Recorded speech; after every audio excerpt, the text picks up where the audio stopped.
my name is Kiona and you're listening to the Real Truth Podcast, where we connect real life situations, real time, with diversity, equity, and inclusion, where I will talk to our leaders about real tangible change, their perspectives, and how we bridge the divide in our country and how we can implement change every day in our communities. Thank you for tuning in. You're now watching the Real Truth Podcast, hosted by myself, Kiona Sinks.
Welcome to the Real True Podcast, hosted by myself, Kiona Sinks, and I'm really excited to have everyone watching this morning. Thank you for taking time out of your day to join me virtually. It's been a while. This is season 2, episode 3, and really excited. My guest today, I feel like needs no introduction. She's no stranger to me in my life, and so I thought it was very fitting with everything that's going on. Board diversity, equity, and inclusion work is so and still critical and so important as we continue to move forward and not be complacent, having these conversations in our everyday spaces in our lives, and then the spaces that we occupy. And so Nicole Jacobs Silvey, she is the founder and she's the CEO of her own company that she started, Connection Coach KC, where she consults and she helps across Kansas City and beyond to implement strategic strategies with boards and retention and strategic, just all of the things that you could imagine that people need every single day to impact the lives of others, and to ensure that leadership is doing just that. And so I want to bring Nicole on, and hopefully you will understand why she is so amazing in her own right, and the work that she does here in Kansas City, and so critical to our community. Nicole.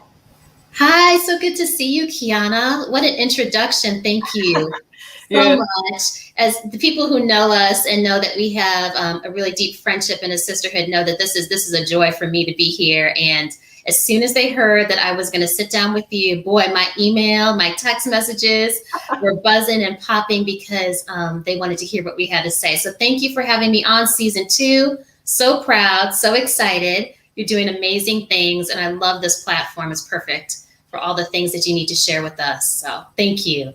Thank you. I know, like you said, of course, we talk every single day, and this past year has been very interesting, not just for us personally as individuals, but for us together.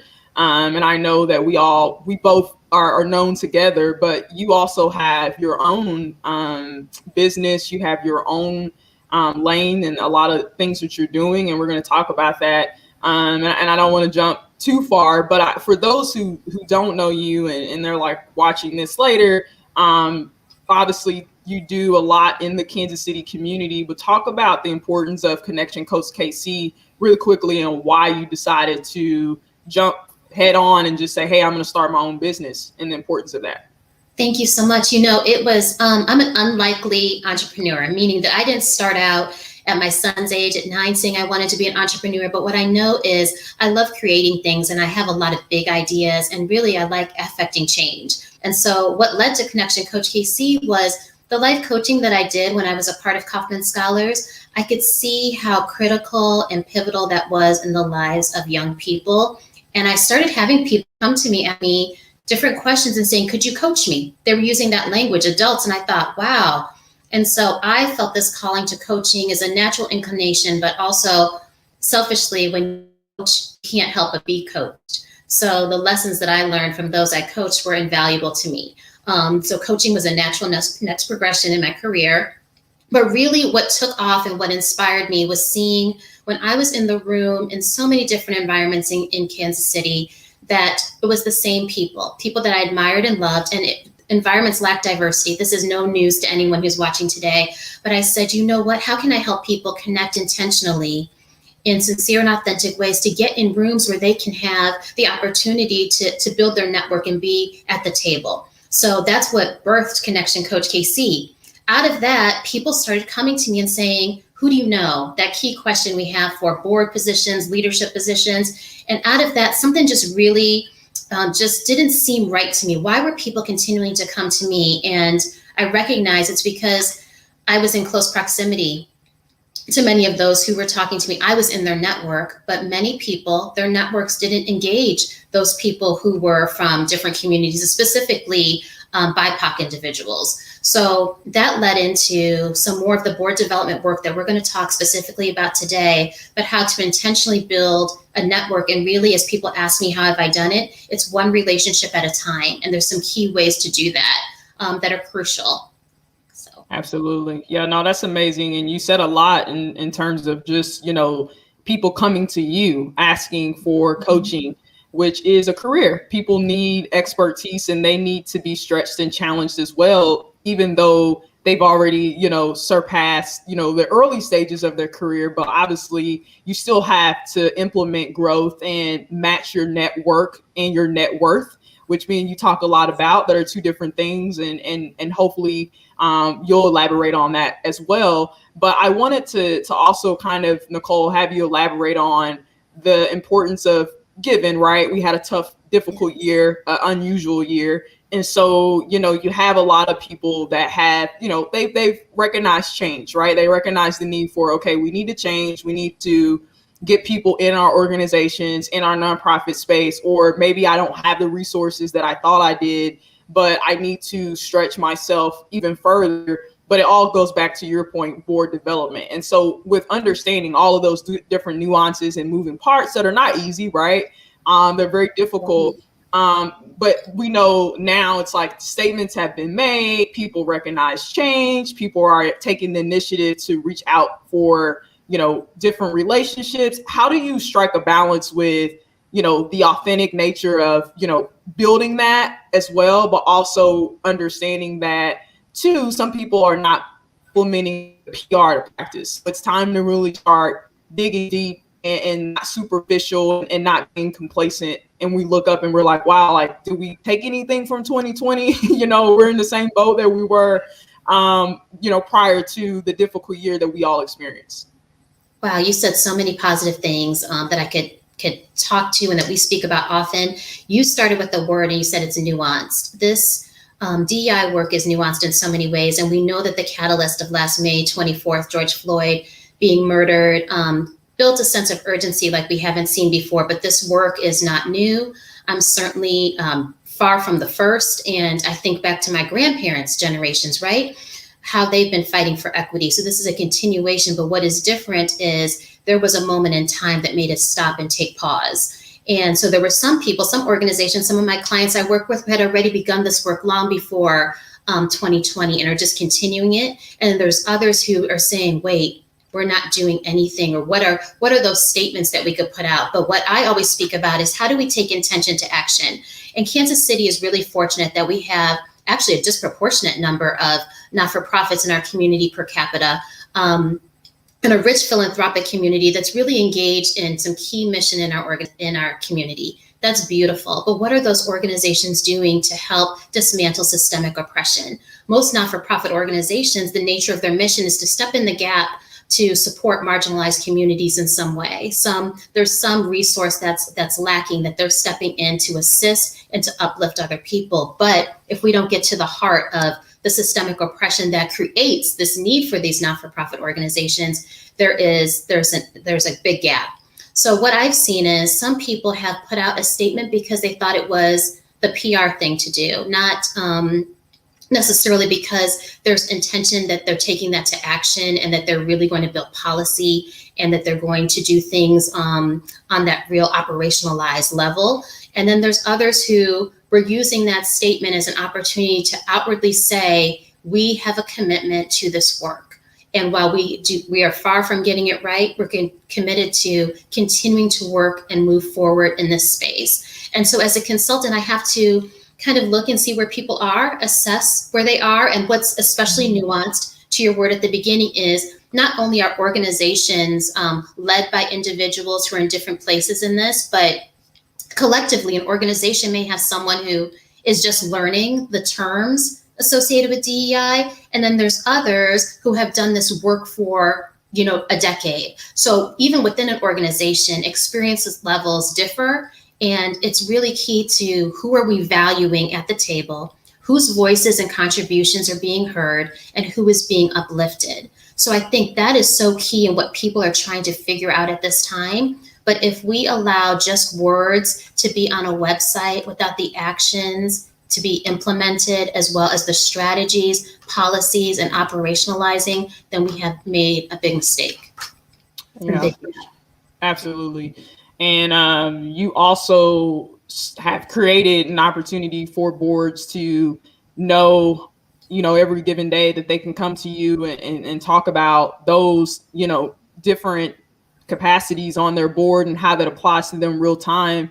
Can you give us some examples of, needs right now that boards are, or coaching needs, or things that are just, things are different right now. Everybody's kind of stretched thin, but also still trying to, work in the spaces that they're comfortable in, but also realizing that, things are not going to be the same. And D&I is not going away. It's only going to continue to get more common as things move forward in our communities and beyond. Yes. So the things that people come to me most about is the who do you know? How can you help me intentionally build my board so that I have representation, especially from BIPOC community, but in all areas of diversity, LGBTQ, generational differences, people of differing abilities. We see that a lot. And so I get people ask me that all the time, but it's that wanting to give a list of names. And that's actually a part of what started this work, is people would ask me for a list of names. And at first, to be honest, I was glad to provide them, because there were individuals that I admired and often people that I would love to see at the board table. But I started thinking, why is there a list? And then when those board terms end, those same individuals come back to me. And it's because those relationships haven't been established and made. And also I noticed that the members that I did help recruit weren't retaining. And such a part of that is privilege and power meet at the board table. There's no other space in a not-for-profit that exemplifies that more, and who we value and their contributions. And what we've spoken about, for whether we've said it audibly or just, it's inferred, those whose contributions we value are truly those who can write the financial contributions, those checks. And there's many very generous families that have been the backbone of so many of our not-for-profit organizations, but it goes beyond that. And through those communities that have had less access to capital, may not be able to give those financial contributions in the same way, cannot at this time. And that's something that we're working towards, but whole communities have been limited in terms of their engagement at the board level based on financial contributions or perceived spheres of influence. Affluence and influence have been the two driving factors to build that board table of privilege and power. So I get a lot of requests for that. The other thing I get requests for is, how do we help our board to build a culture of inclusive leadership and shared power? We know the retention piece. There's been amazing people who have all the competencies to be recruited to a board, but they don't stay. Their board term is over and they thank everyone and they don't renew and they go on to something else. And the rest of the board members are left feeling like, what happened? Well, we know we stay where we are valued. We stay where we feel needed, that our contributions are meaningful. People join not-for-profit organization boards, I think largely because they connect to the mission. So there's some passion there, and people want to live that out, right? And if they feel like they are squelched, they aren't acknowledged, that their contributions aren't, or maybe stolen, or, when someone speaks over you, all of those things that play out in power at the table, they're going to go elsewhere. Our volunteer time is limited, and people want to go in places where they feel safe and comfortable and respected. So those are the two main things I have people come to me about. Often it's challenging to want to do the work because we want quick fixes, and any relationships we know take time to build. And so it is an ongoing process. And I've had some great clients that have really dug in deep and been doing this work for years now. So yeah, no, and you said a lot. I mean, it sounds like to me, and correct me if I'm wrong, with boards, right, and board chairs and executive directors, they are the first connection or point of contact, right, for a board member, first and foremost, to be recruited, and for them to say, hey, we want you to be a part of what we're doing at this organization, and we see value in what you bring to the table. But then there's another aspect to your point of the retaining and keeping them there.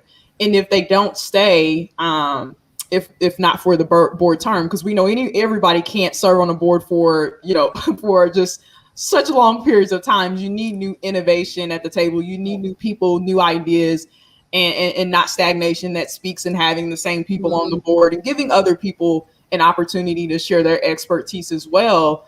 But, when people don't feel valued, what does that say about the organization? Or, things might not be strategically in place to allow the organization to grow. And they might not understand that, they might not know that, but consciously, when you have a year like we did in 2020, it shows, right? Like the blind spots that maybe we weren't aware of forces you to kind of look at the bigger picture. And I'd be curious to hear your thoughts about that. So I know we talked a lot about that as well too, just pertaining to your work and what you see in the community real time, and how sometimes we get in our own way, and not realizing like, well, maybe I did invest enough in that relationship. Well, I don't know that person, or maybe I need to go get to know these people. There's a balance, right? Like we know we all have to grow and put in the work, but you also have to have a relationship too as well. So yes. People want to go where they feel valued and where they know it's going to be reciprocated. Oh, so true. And you said it. Our blind spots have had a spotlight in this last year, all of us. And so it's what we do with that spotlight. If we choose to hide from the spotlight, head in sand, or if we're looking in the spotlight and looking in the mirror and making some changes. So there's well-intended actions that have negative impact. And so we know intention and impact are linked. And so what I've seen is there's been people who have come to me. I know you've heard this story, and I've shared it with other people because I know the intention, but wow, missed the mark. Someone leaving a voicemail message asking me to serve on a board. Someone I'd never met. I know the organization just through Rowan because it's an organization that he would engage with. But other than that, no other engagement with the staff or anyone, and that occurred. And so what happens, what you were saying is so true. I had gotten some visibility. So people had seen me, and then the inference was, this is someone we would want on our board, and we need diversity. So here's a Black woman who got an award. Let's call her. No idea if I like the mission, if I'm connected to it. No idea if I even had the capacity or the time, or that I matched what was on their board matrix. Because really strong boards that have a strong governance committee will look at a board matrix and see across the spectrum and see who's missing or what key attributes. So we're not just seeking a Black woman, we're seeking someone who's marketing, as you know, or who has a law expertise. We're looking at different areas of capacity to help around the table. And so when that's done, it's kind of, we liken it to, first date asking someone to marry you instead of cultivating a relationship, right? Over time, but that's it. You jump straight to the proposal, and the ring might be flashy and sparkly and shiny, but it's off-putting. And so I think if anything, what 2020 has done, and it's unfortunate, but we understand where it comes from, people of color are hesitant. We are vetting and making sure that when people are putting out these statements, are they really walking the talk? And what is that going to mean? Because now there's this windfall, and I know you've experienced, Kiona, who am I telling? This windfall of people coming to you asking for your, maybe your personal narrative, your expertise, your statement, whatever it may be, asking. And we're in a position to say, I'm not sure, we might not have a relationship with that individual. It is all down to relationships, and those cannot be rushed. Be rushed. And that's what I'm seeing is that the sense of urgency, yes, we are 100 years behind of where we should be in terms of race and equity, but that doesn't mean we can make up 100 years in 5 minutes. And so people want to change, right? People wanted to change. I wish we could, right? Could we snap our fingers? But the deep-rooted systemic oppression is going to take time to unravel and dismantle. And anti-racism work is not a 5-minute trendy thing that now we have a DEI officer everywhere. No, now we're dedicating the resources to the anti-racism work that should have been persistent for as long as, long before we were born. So I think that's kind of where I am with people approaching me and where we are in this stage.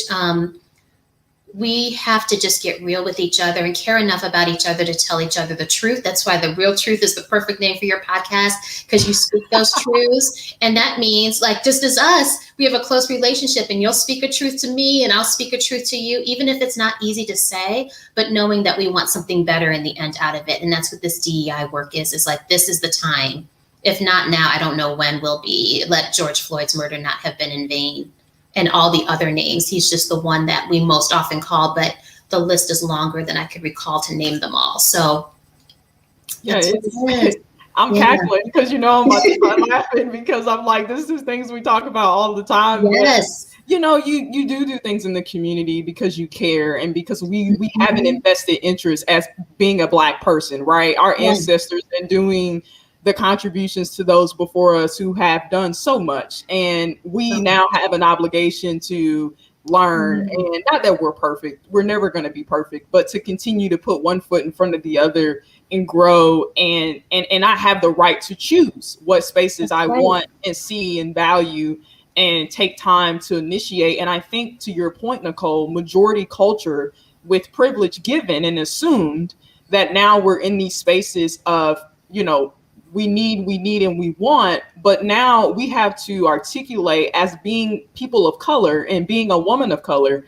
that it's not always the right thing to do. And those spaces sometimes don't reflect, even if the mission is given for you to serve, not fitting to my needs and what I want to do.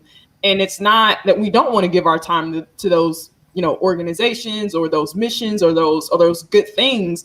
I think, to your point, you talked a lot about investing relationships and building those things over time, and not an expectation, the voicemail. But did they even think to ask, like, let's do some research, let's figure out what company she's with, or does she own a company, or does she have a kid, all those little things that makes it, that much more appealing, because you are a person, you are someone's mother, you have a child yourself, and you're much more than what the need is for them.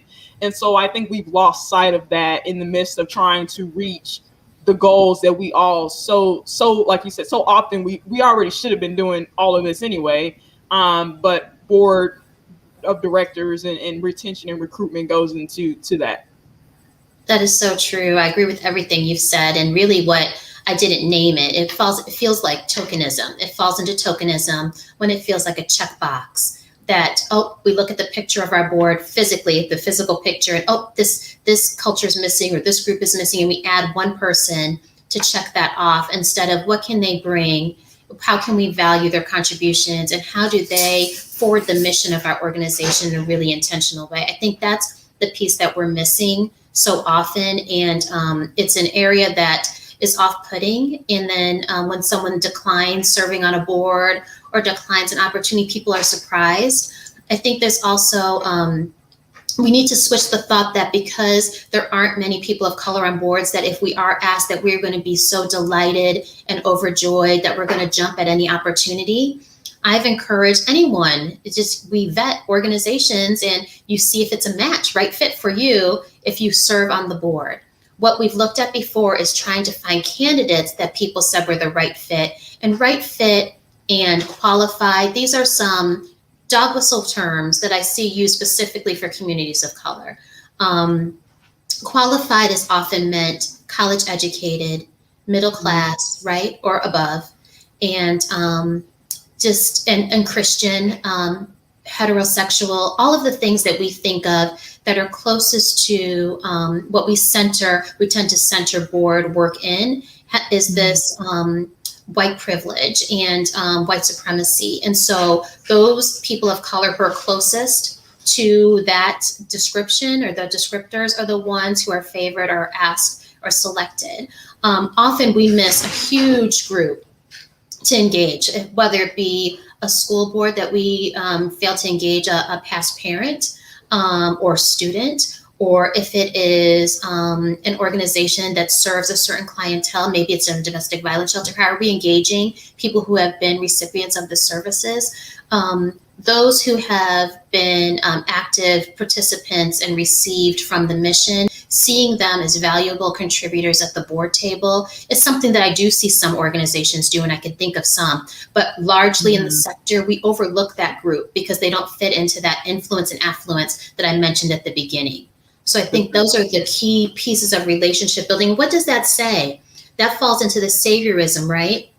We can do for you, but you're not allowed to contribute to the ongoing growth. And that idea that we are doing for instead of doing along with and walking alongside a community are some crucial pieces of how boards and organizations, not-for-profit organizations, see this work. I usually believe in the direct service individuals because I was that person, and I see who lives out the mission the day to day, and it's those who have the interface with the clients. What we tend to do is just disregard kind of that work, and usually I uplift that the most. But when it comes to this work, it's top down. The board chair, as you mentioned, the executive director, and whoever else is a part of that leadership team, because sometimes it's the CFO, but whatever the leadership team is at organization, they are the ones who are really setting the tone for how this work looks. And they're also often the people who can make the budgetary decisions or help influence that to put the dollars towards this work. I am happy to contribute and have for years, as you have, donate my work, especially in communities that I really believe in. Young people is one of my cause, working with young people. But this work is credentialed, qualified work, and it should be paid for. Yeah. And I'm willing to work with groups based on budgets, but that is the piece too. And it's often people of color who are doing the work. Absolutely. And this was great. And I want to obviously our conversation, because I know we're coming up on 30 minutes, and I wanted to spend at least 15 out of our 45 to talk about the roundtable, because a lot of these conversations that we talk about together, as people know us in the community, we have an opportunity to leverage our collective, we call our intellectual commitment to uplift much greater in large. And of course, we weren't able to do that last year due to the pandemic. But what are some things that come to your mind in terms of just the roundtable with us linking together to two women of color to really leverage the opportunity to talk about these every day? So I feel like we do it all the time together, but we share with pretty much everyone what we give to each other in conversation and time as well.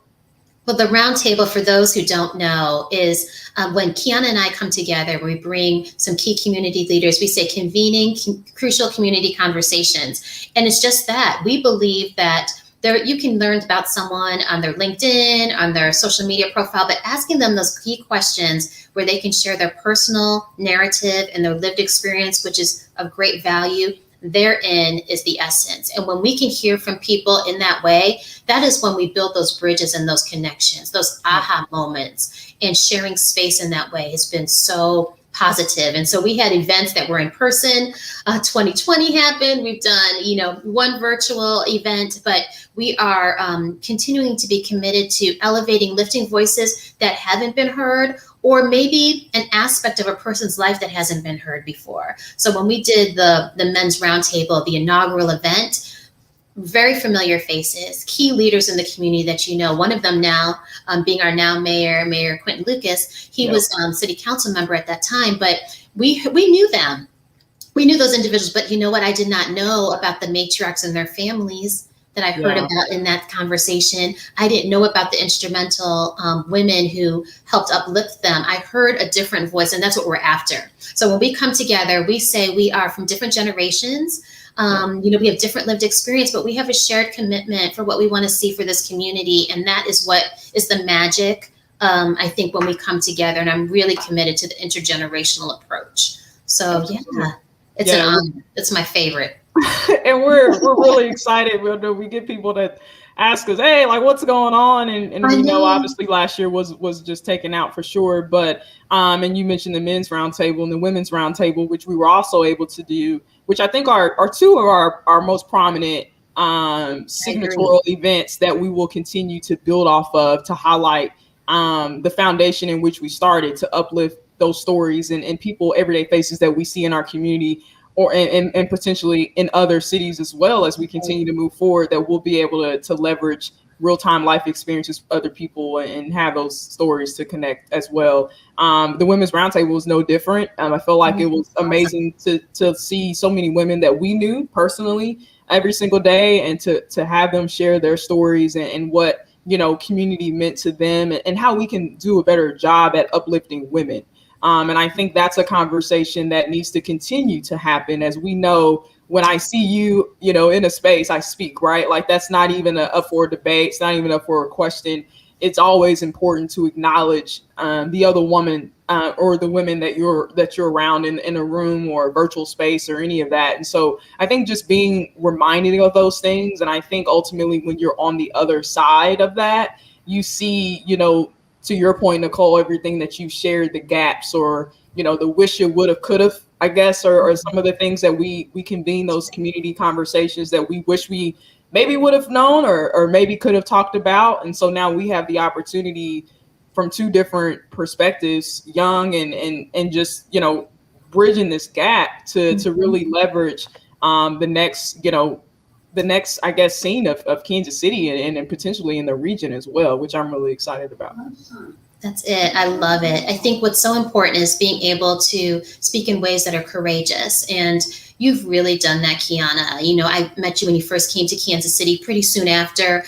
And to see all the growth and everything that you've done, we talk a lot about authentic voice, and especially for people of color. And there's risk associated with that. I've spoken about that so much. We're in a constant state of risk analysis of what could be the consequences. And you have chosen to speak in a way that is true to yourself, and it resonates with people, and your authenticity draws people in, and they listen because they know that you're going to tell the real truth and that you're going to engage in conversations that are going to elevate issues and topics. And that is such a delight. And I'm so proud to know you. This has been wonderful. Thank you. Yeah, well, I appreciate that, sis. And, you know, we talk about it, you know, publicly now. And of course, that's a phone call every day. That means share these conversations. But, you know, you said it, it's not easy. I know that as I continue to move forward, I'm not perfect. You know, I don't know it all. I'm learning my own history, as well as learning myself as I continue to move and grow, which is ever evolving for all of us, not just me. And so I do think there is a level right now of urgency that I feel in my life to say what needs to be said and to do what needs to be done. And that doesn't come from a cocky position. It doesn't come from a self-centered, place. It comes from me wanting to continue to elevate, you know, for those who look like me, and to break the stigma of this is how we've always done it. So we're going to continue to do it. And not necessarily for changing to make something, you know, different. Sometimes it's this is how we've done it, but yet these people are still doing it to us. And that's not fair. It's not fair to people who look like me. It's not fair for Rowan. It's not fair for my brothers. It's not fair for people that I love in this community and my family and my grandmother. And so I think for right now, it's important that if we all, even from the smallest to the biggest things, if you don't like something, you have an obligation to speak how you feel.